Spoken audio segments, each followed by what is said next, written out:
Guys, I am doctor Neha Joshi. आपका स्वागत है मेरे YouTube channel doctor Neha Joshi care clinic. आज के वीडियो में मैं आपसे बात करने वाली हूँ प्रेगनेंसी में होने वाले एनीमिया यानी कि खून की कमी के क्या रीज़न होते हैं। वीडियो स्टार्ट करूं उससे पहले मैं आपसे रिक्वेस्ट करूंगी, प्लीज़ अगर आपको मेरे वीडियोस पसंद हैं और आपको ऐसा लगता है कि मैं थोड़ी सी भी नॉलेज वाली वीडियो बनाती हूँ जिससे सोशल अवेयरनेस फैल सके, तो प्लीज़ मेरे वीडियोस को ज़्यादा से ज़्यादा शेयर करिए। अगर आपको लगता है कि अच्छा वीडियो है, जानकारी सही है और जिसको आप शेयर करेंगे उसका थोड़ा सा लाभ हो सकता है, तो ही शेयर करें। मतलब फालतू में ऐसे शेयर करने की ज़रूरत भी नहीं है। अगर आपको लगता है वीडियो अच्छा है, मतलब गलत चीज़ों को शेयर करने का बढ़ावा मैं कभी नहीं देती। अगर आपको वीडियो अच्छा लगे तो ही दूसरे का शेयर करिए। और अगर आप मेरा वीडियो देख रहे हैं और चैनल को सब्सक्राइब नहीं किया है तो प्लीज़ सब्सक्राइब जरूर कर लीजिए। चलिए स्टार्ट करते हैं कि प्रेगनेंसी में होने वाले एनीमिया यानी कि खून की कमी के क्या रीज़न हो सकते हैं। पहले बात कर लेते हैं कि प्रेगनेंसी के दौरान खून कितना होता है। प्रेगनेंसी में नॉर्मली खून 10.5 10.5 से लेके 11.5 तक हो सकता है। मैं यहाँ बता दूं कि नॉर्मल व्यक्ति का प्रेगनेंसी के अलावा जो नॉर्मल व्यक्ति होते हैं, फीमेल का व्यक्ति नहीं मतलब फीमेल्स जो होती है, उनका नॉर्मल हीमोग्लोबिन 11 से लेके 13 माना जाता है। वैसे 11 लोअर लिमिट है। आज से 10 साल पहले तक इसको 12 कहा जाता था, जो कि मैंने आपको पिछले वीडियो में क्लियर किया क्यों WHO को भारत के हीमोग्लोबिन के जो मापदंड हैं वो काफ़ी ज़्यादा गिराने पड़ रहे हैं लगातार। लेकिन ये मैं पिछले वीडियो में क्लियर कर चुकी हूँ, तो उस बारे में ज़्यादा बात नहीं करते। आप समझ लीजिए नॉर्मल फीमेल का प्रेगनेंसी के दौरान जो हीमोग्लोबिन होता है वो 10.5 हो जाता है। यानी कि नॉर्मली में फीमेल थोड़ी सी एनीमिक तो हो ही जाती है। ये हुई पहली पॉइंट की बात। एनीमिया होता क्यों है इसको समझते हैं। पहला इंपॉर्टेंट रीज़न, हमारे शरीर में हम जो कुछ भी खाना खाते हैं वो थोड़ा सा एब्जॉर्ब होके भविष्य के लिए स्टोर रहता है। ये हमारी बॉडी की नॉर्मल टेंडेंसी है। हम जो भी आयरन कैल्शियम खाते हैं, अगर हमारी डेली नीड से थोड़ा सा ज़्यादा है तो वो हमारी बॉडी में स्टोर हो जाता है। सिर्फ आयरन कैल्शियम नहीं, और भी जितनी भी न्यूट्रिशन वाली चीज़ें सारी हमारी बॉडी में स्टोर रहती हैं।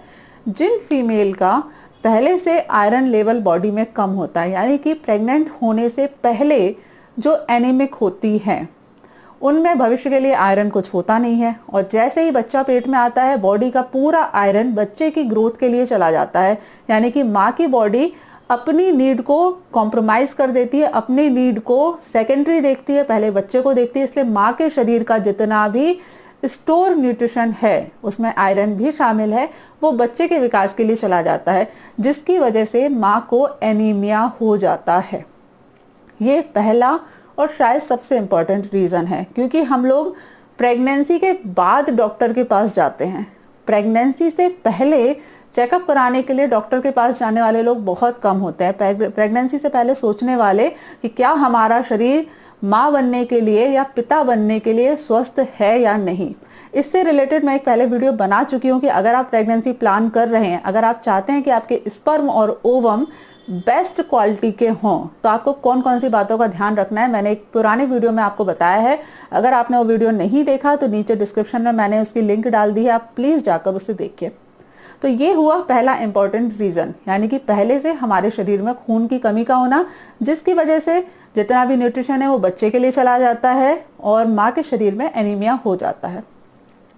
दूसरा इंपॉर्टेंट रीज़न होता है कि माँ खाने में आयरन की डिमांड कम कर रही है या फिर आयरन कम खा रही है। अक्सर लोग जितना पहले खाना खाते हैं वही खाना प्रेगनेंसी में खाते हैं, कोई डाइट चेंज करती नहीं है। ज़्यादातर फीमेल करती भी हैं तो 2-4 दिन कर लिया, उसके बाद फिर वापस पुरानी स्टाइल में आ जाती हैं। इसकी वजह से भी माँ के अंदर खून की कमी हो जाती है। तीसरा इम्पॉर्टेंट रीज़न है, मान लीजिए माँ ज़्यादा खाना खा भी रही है, उसने डाइटिशियन से कांटेक्ट किया, भाई अपनी लिस्ट बनाई, घर में सारा सामान मंगा के रख भी लिया, लेकिन प्रेगनेंसी में होता है नोजिया यानी कि उल्टियाँ। और ये तो प्रेगनेंसी का लक्षण ही है एक तरीके से, क्योंकि प्रेगनेंसी के 9 महीने, अगर आप किस्मत वाले हैं तो 3-4 महीने, अदरवाइज प्रेगनेंसी के 9 महीने जी मिचलाना, उल्टी होना काफ़ी होता रहता है। तो अगर आपने आयरन वाला फूड खाया, अच्छे से खाना खाया, हेल्दी डाइट ली, लेकिन उसके बाद हो गया आपको वॉमिट, पूरा खाना आपका उल्टी में निकल गया, तो भी आपकी बॉडी के अंदर न्यूट्रिशनल एनीमिया यानी कि खून की कमी हो जाती है, पोषक तत्वों की कमी आपकी हो जाती है। दूसरा एक चीज़ होता है, प्रेगनेंसी में डायरिया भी बहुत होता है। हर चौथे पांचवें दिन 15-20 दिन में कभी कभी डायरिया हो ही जाता है। ये इन्फेक्शन वाला डायरिया नहीं है, ये प्रेगनेंसी के कारण होने वाला डायरिया है। इसकी वजह से भी बॉडी में न्यूट्रिशन की कमी आ जाती है, क्योंकि जब डायरिया होता है तो हमारे शरीर का जो जितना भी खाना अंदर रखा हुआ है, जो कि डाइजेस्ट होके एब्जॉर्ब होना था, वो पूरा का पूरा शरीर से बाहर निकल जाता है। ये हुआ तीसरा इंपॉर्टेंट रीज़न कि आप बहुत अच्छा खाना खा रहे हैं, खाना खाने के बावजूद आपके शरीर में पोषण तत्वों की और ख़ास तौर से आयरन की कमी हो रही है।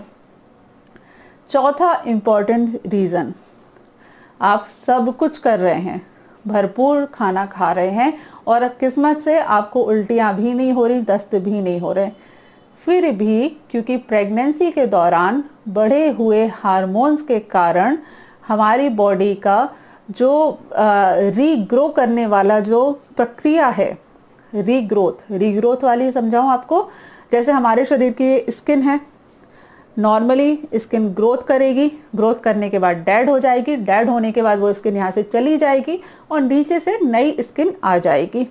चूंकि प्रेगनेंसी में बच्चा ज़्यादा इम्पोर्टेंट है, माँ का पूरा शरीर अपनी ज़रूरतों को कॉम्प्रोमाइज़ करके बच्चे के विकास के ऊपर ध्यान देता है।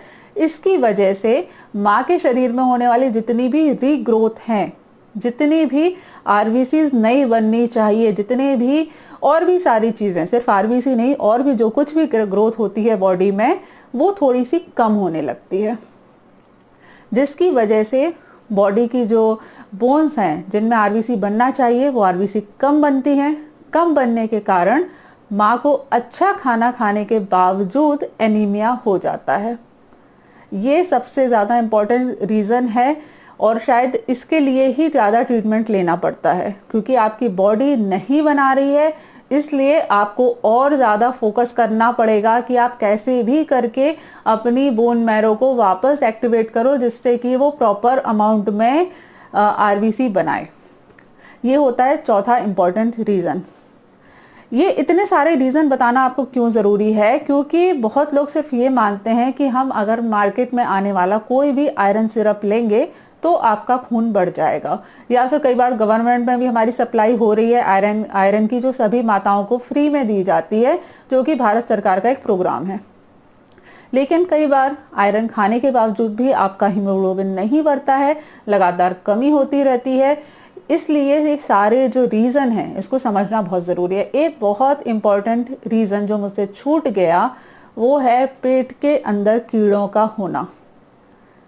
अगर आपके इंटेस्टाइन में वर्म इन्फेक्शन है, और विश्वास मानिए कि भारत में रहने वाले हर दूसरे व्यक्ति को इंटेस्टाइन के अंदर वर्म इन्फेक्शन होता ही है।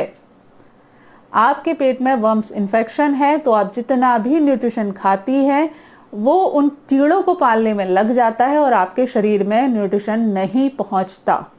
ये एक और बहुत इंपॉर्टेंट रीज़न होता है, लेकिन फिर भी अब ये थोड़ा सा कम हो गया है, क्योंकि भारत सरकार की तरफ से प्रत्येक गर्भवती महिला को एक गोली एल्बेंडाजोल की कंपलसरी दी जाती है, जिसकी वजह से एल्बेंडाजोल एक टैबलेट है जो कि पेट के कीड़ों को मारने का काम करती है। तो जब एल्बेंडाजोल खाते हैं तो पेट के कीड़े मर जाते हैं, तो फीमेल का हीमोग्लोबिन ऑटोमेटिकली बढ़ने लगता है, क्योंकि जो न्यूट्रिशन वहाँ जा रहा था वहाँ नहीं जाके स्त्री के पास पहुँचने लगता है, माता के पास पहुँचने लगता है। ये बहुत सारे इंपॉर्टेंट रीज़न हुए जिसकी वजह से आपको प्रेगनेंसी के दौरान एनीमिया हो सकता है।